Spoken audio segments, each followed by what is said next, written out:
کہتے ہیں جی کہ اسماعیلی فرقہ جو ہے آغا خانی بھی کہلاتے ہیں، اسماعیلی بھی کہلاتے ہیں، یہ شیعہ کا بدترین قسم ہے۔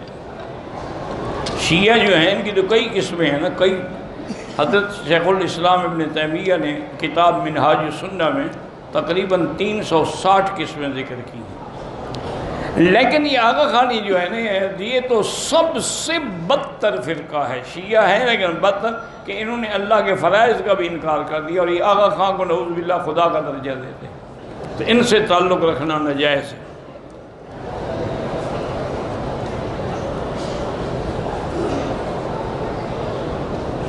کہتے ہیں جی کہ ایک مفتی صاحب کے ہاتھ میں میرے 7,10,000 کی رقم ڈوب گئی ہے، تو وہ مفتی مفت سے ہوگا، فتوے سے نہیں ہوگا۔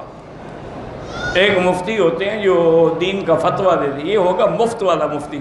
اچھا ہے کھا گیا رقم تمہاری، تم نے جو غلط لوگوں کو مفتی بنا دیا ہے، عالم بنا دیا، نتیجہ تو بھگتنا پڑے گا نا۔ اب کیا کریں، آپ دعویٰ کرو اور کیا کرو، اللہ سے مدد مانگو۔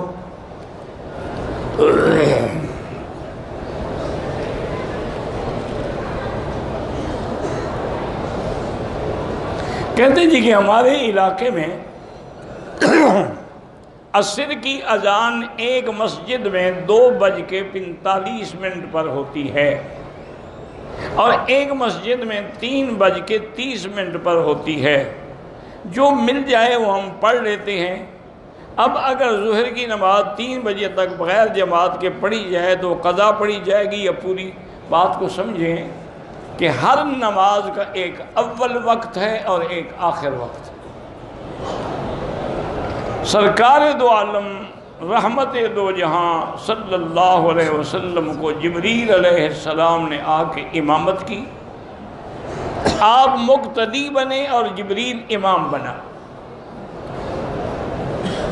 اسی سے علماء نے مسئلہ نکالا ہے کہ امامت المفضول علی الفاضل، کہ بھی مفضول بھی فاضل کا امام بن سکتا ہے، کیونکہ جبریل تو لا شک کا بھی ذالک مفضول ہے، حضور افضل ہیں، لیکن تعلیم کے لیے حضور نے اس کے پیچھے 5 نمازیں اول وقت میں پڑھی اور 5 آخر وقت میں پڑھی، اور ساتھ یہ بھی بتلا دیا کہ ان کے درمیان جو وقت ہے وہ اسی نماز کا وقت ہے۔ اب جیسے فجر کا وقت ہے تو اس کا اول وقت جو ہے وہ اندھیرے میں ہے، صبح صادق کے طلوع ہونے کے بعد اذان ہو گئی، نماز ہو گئی۔ آخر وقت جو ہے سورج نکلنے سے پہلے تک ہے، وہ بھی حدیث مبارک میں اسفروا بالفجر فإنها اعظم للأجر، کہ صبح کو دیر سے اور روشن کر کے پڑھا کرو، اس میں زیادہ ثواب ہے۔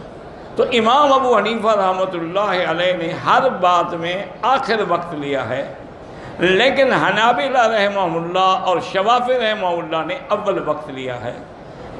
اسی طرح اہل حدیث حضرات جو ہیں وہ بھی اول وقت پہ نماز پڑھتے ہیں، تو جو 2:25 پہ اذان ہوتی ہے وہ اول وقت ہے، اور 3:30 جو ہے وہ آخر وقت ہے، تو نماز تو دونوں وقتوں میں ٹھیک ہے، لیکن امام ابو حنیفہ رحمۃ اللہ علیہ کے نزدیک جو ہے وہ آخر وقت افضل ہے۔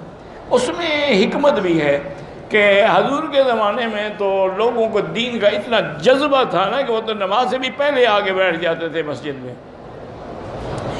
اب لوگ جو ہیں وہ مشغول ہیں، اس لیے اگر ہم آخر وقت میں پڑھیں گے تو زیادہ سے زیادہ لوگ نماز میں شریک ہوں گے۔ باقی یہ ہے کہ اصول یاد رکھیں کہ 2:25 سے لے کر 3:30 تک یہ سارا وقت ہے۔ اگر تم 3 بجے پڑھ لو گے تبھی قضا کیوں ہوگی؟ تم نے وقت میں پڑھی ہے۔ قضا تو تب ہوگی جب اس کا وقت نکل جائے اور عصر کا وقت شروع ہو جائے۔